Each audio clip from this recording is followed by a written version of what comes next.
Okay, let's try a script using Adobe Story. So you need an Adobe ID. Those are free to get and easy to make. Once you have your ID, you'll be able to log in. It'll bring you to the home page here. In order to start your project, go to the project tabs there. This will bring up all of your projects over here. It's very easy to create a new project. Right here, new project. So we already have the one we want to do. We're going to write a script for kill shot. Now you'll notice that with this project, there are 3 different categories here. You can also add categories, but let's just look at these really quickly. This one is links. If there's anything out there that that you find on the internet that you'd like to associate with your script, you can easily do it right here. For instance, I want the etymology of assassin. Bring it back here. Paste my link.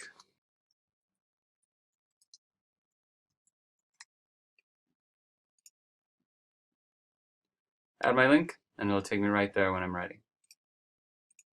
You can also do character bios or just any documents that you'd like to have to support your script. You can keep that all within the project. Really easy to do. I'm going to go to New. You can see here I've got all of these different options for different kinds of documents. Just go with that character bio. I'm going to do one for Sil. It's going to bring up a document. Now it defaults to Courier, but if you don't want to do everything in Courier outside of your script, you can also do some formatting. Bring up the formatting toolbar. You can choose another font. When I'm done with that, I can X out of it, save changes. You'll see that I now have a character bio there for Sil. Okay, let's go ahead and make a script. Once again, I'm going to go to New. This time I'm going to choose Film Script. Call it Kill Shot. I'm going to create. Okay, so it starts out by creating a title page for you. Just make some brief adjustments there.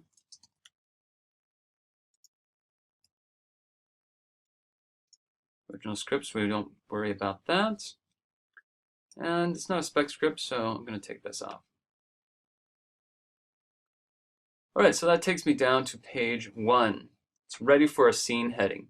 Up in the corner are the different elements that we can use in writing the script. Scene heading, those are for slug lines. Action is for the description. Character is for character names.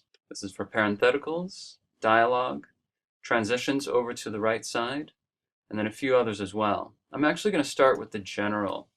For this one, I'm going to include a title of my script centered on the first page.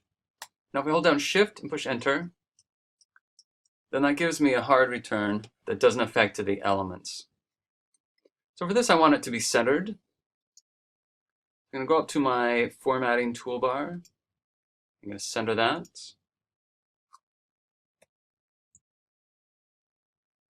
Once I'm done with my formatting toolbar, I can just turn it off. I'm going to start my script with a conventional fade in. And then I'm going to turn on my scene heading. From here on out, we'll just be using shortcuts in writing the script. So let's start off with a slug line.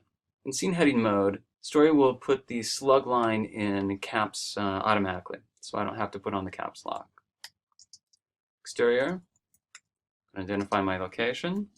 When I put in the dash, it automatically gives me some options for time of day. I type D, it gives me day.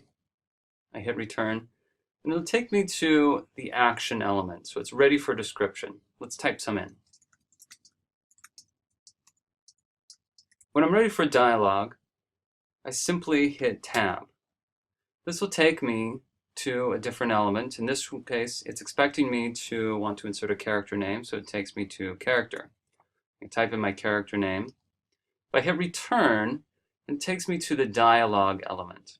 However, in this case, Sil's going to be on the phone, so I want a parenthetical.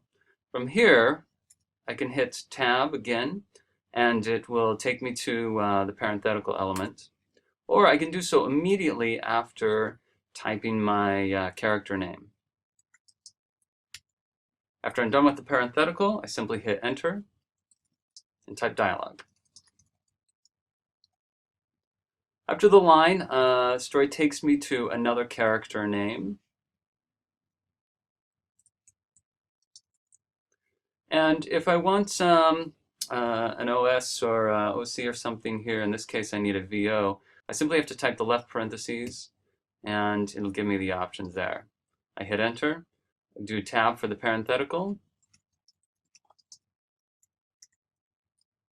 and then enter for dialogue. So back here I want to return to description. So I simply hit tab, noting the change in elements up here. First it takes me to a transition, then to scene heading, then to action. So in that case I would hit tab 3 times.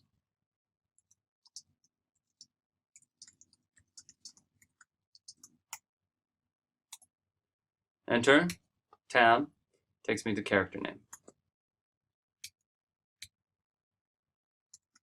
Tab for parenthetical, enter for dialogue.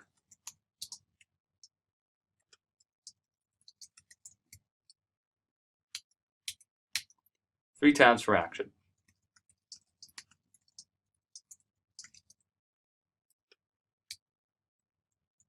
So for straight dialogue, very easy.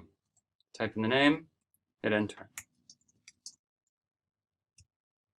And you also notice that once I type in the first letter of the name, it gives me the option there. I can simply hit enter, puts the name in automatically. Now, if for some reason it's not tabbing, you're having trouble, a lot of times it's because there's an extra space that got after a character name or something like that. If it's giving you trouble, try backspacing to get rid of that extra space. Usually it should solve the problem. The Story will handle page breaks automatically. All right, when I'm ready for a transition, one tab gets me there, and then I've got a number of options there. Okay, so there's my short script. Now, Story saves automatically. Let me bring this up slightly here. So it's telling me that it was saved 4 minutes ago. If I'm at the end and I'd like to just go ahead and save it now, I can click right there and it'll save it. All documents are saved to the cloud, which is advantageous when you're working on multiple computers. All right, let's look at the menu options really quickly here. So a few options here under File. One which you'll use a lot is exporting. I can export in the Adobe Story interchange format. This is great for working with other writers using Adobe Story. I can also send it out as a PDF for printing to Final Draft if I'm going between those, Movie Magic scheduling, and so forth. Now I can also share this in the Adobe Story interchange format. Just type in an email address and then it sends a little message. Here's the Edit menu. Under View, a number of options. Under Review is where you'll do your track changes. And then Production is where you'll manage your scene numbers once you move into the production phase. Once you're done writing, click the X there to return to your project view. There's your script there. You can also do other revisions and drafts that'll fall under the scripts category here.